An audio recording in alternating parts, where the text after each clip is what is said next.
Good afternoon. My name is Catherine Higgins and I work for Law & Co. I'm here today to talk to you about the estate of the late Mina McAllister, and namely the roles and duties of the executor as named under the will. There are 4 key areas that I'd like to talk to you today about. The first is the transmission and collection of assets. The second is the estate motor vehicle. Third is the revenue matters. And finally, about executor's commission and the estate accounts. As an overview of the estate, I can tell you that Mina McAllister died on 6 March 2017 and probate was subsequently granted by the Supreme Court of Victoria. Under her will, she nominated her husband, Liam John McAllister. However, he died 3 days after Mina. As this had happened, the executor under her will is now Rena Podmore, store manager of 32 Belvedere Drive, Camberwell. As an overview of some of the assets that Mina held, there was real estate to the value of $1 million, and that was a house in Kew. She had 2 bank accounts, National Australia Bank accounts. She had a share in a business in Hawthorn called Max Printing.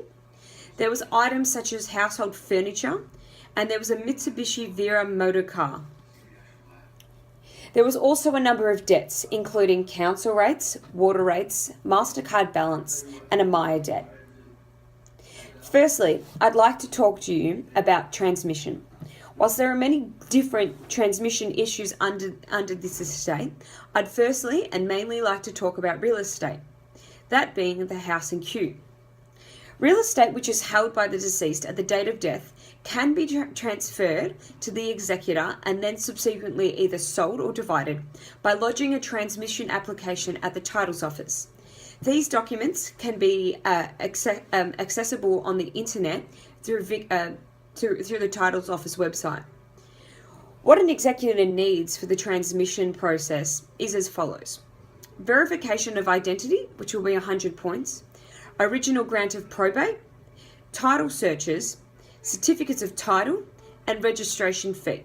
This fee can be taken out of the estate by the executor. The next thing I'd like to talk about is the AMP life insurance policy. You should be aware that if a beneficiary is nominated in the life insurance policy, this does not form part of the estate.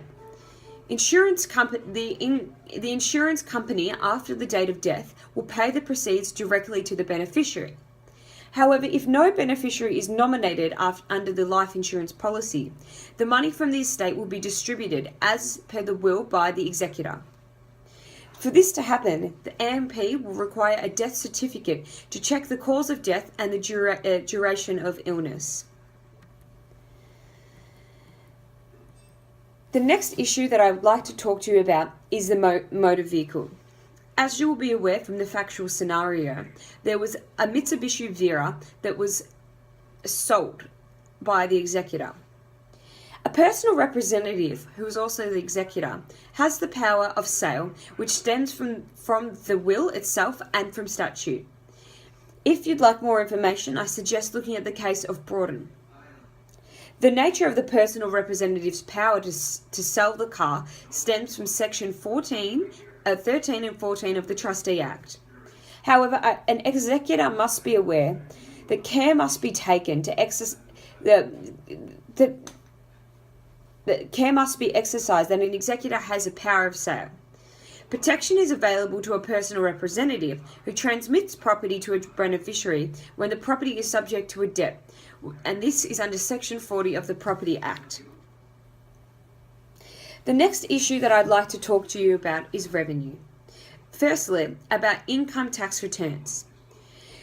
It is the duty of the executor to discharge any liability for tax, and this one is particularly onerous.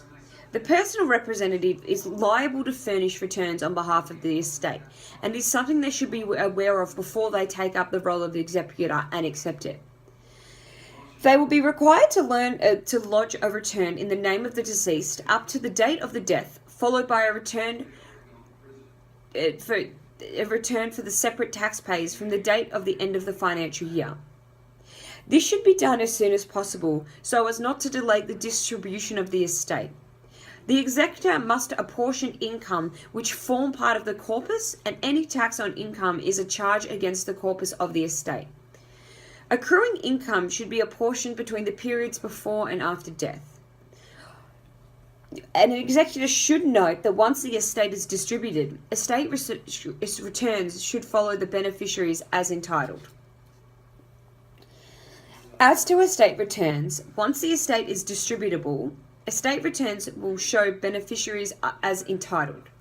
Representatives' income shares in the estate returns will no longer be taxable in the hands of the representative. Distributions and transfers are exempt from stamp duty. Representatives should firstly lodge all tax returns promptly and ensure sufficient funds in the estate are there to pay tax liabilities of both the deceased and of the estate. As to capital gains tax consideration, disposition by representatives for the purposes of administration or for beneficiaries after assets have passed into a beneficiary's ownership. Transmission of assets from personal representative to beneficiary is not a tax-incurring disposition. As an executor, I feel it is my obligation to run you through what are some of the requirements. Firstly, you must keep and render proper accounts of the administration process. Secondly, you may be required by notice from the register to file accounts. When transferring realty to a beneficiary, evidence of that transfer is required. Fourthly, notifying any financial institution and other relevant organisations of the death of the deceased is part of your duty. Next, resolving all estate liabilities and disputes. This will include settlement of income and tax liabilities. It can also include waiting for the expiration of the 6-month period after the grant of probate, in which family claims against the estate can be started. Next, you must distribute assets to beneficiaries either by transfer of ownership or by sale of assets and distribution of proceeds. Investing funds and managing assets of the estate on behalf of beneficiaries is also necessary, and keeping property held in trust for life of beneficiaries in good repair, insured and covered for rates and taxed. Finally, you must act impartially and in the best interest of the beneficiaries. However, you must be aware that as an executor, you do have entitlements.